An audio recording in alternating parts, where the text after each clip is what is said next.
Tu donnes le micro à Jérôme Gage.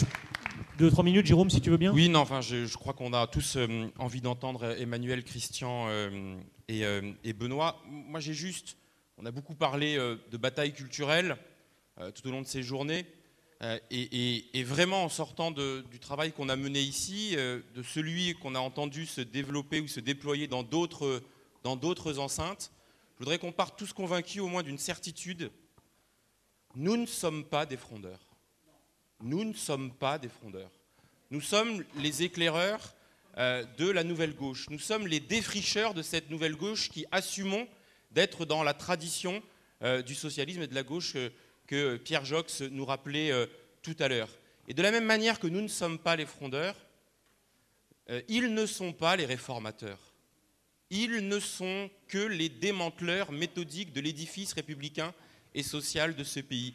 Ils sont les déconstructeurs de tout ce qui a été patiemment construit. Et donc, dans cette bataille des mots, aussi déterminante dans la bataille culturelle, je crois qu'il nous faut, et on a beaucoup travaillé ces jours-ci là-dessus, réapproprier en notre sein le beau terme de réforme, de progrès social, de progrès humain, en le traduisant en actes et en contenu. Et tout cela a été dit tout au long de cette période. La dernière remarque ou l'avant-dernière que je veux faire, c'est que nous prenons le Parti socialiste au sérieux. Nous l'avons fait au moment du Congrès, en contribuant précisément à ce qu'il soit ce qu'il a été.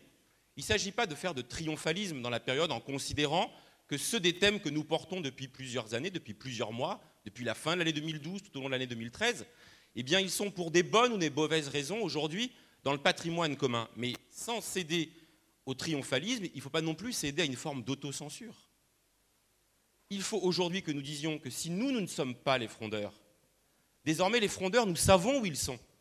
Ils sont dans la parole gouvernementale.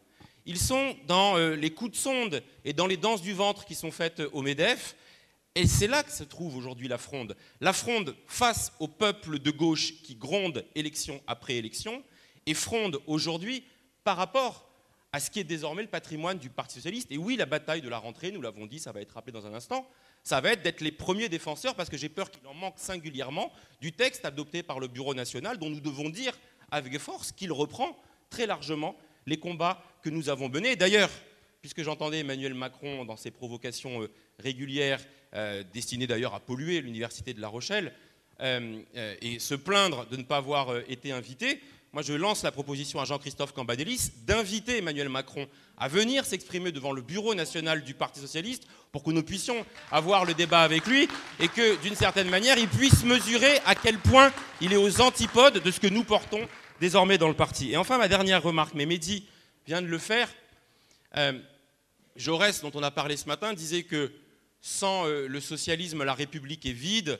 vous la connaissez, et sans la République, le socialisme est impuissant. Et que si nous avons raison de porter le fer au cœur des débats sur la question sociale, sur la question de la protection, sur la question du partage des richesses, ce combat-là de la République sociale, il n'est pas séparé, il n'est pas disjoint, il n'est pas distinct des combats que nous faisons sur le projet républicain et sur le pacte républicain. Parce que ce néolibéralisme, cet ultralibéralisme, appelé comme vous voulez, il a aussi comme projet ontologique de casser les mécanismes de régulation, de souveraineté populaire, de contre-pouvoir qui sont consubstantiels au projet républicain. Et si il y a un élément que nous devons ajouter sur la feuille de route dans la période, c'est naturellement de réhabiliter la question du pacte républicain, de remettre au goût du jour ce beau souffle porté dans le discours du Bourget. Marie-Noëlle le rappelait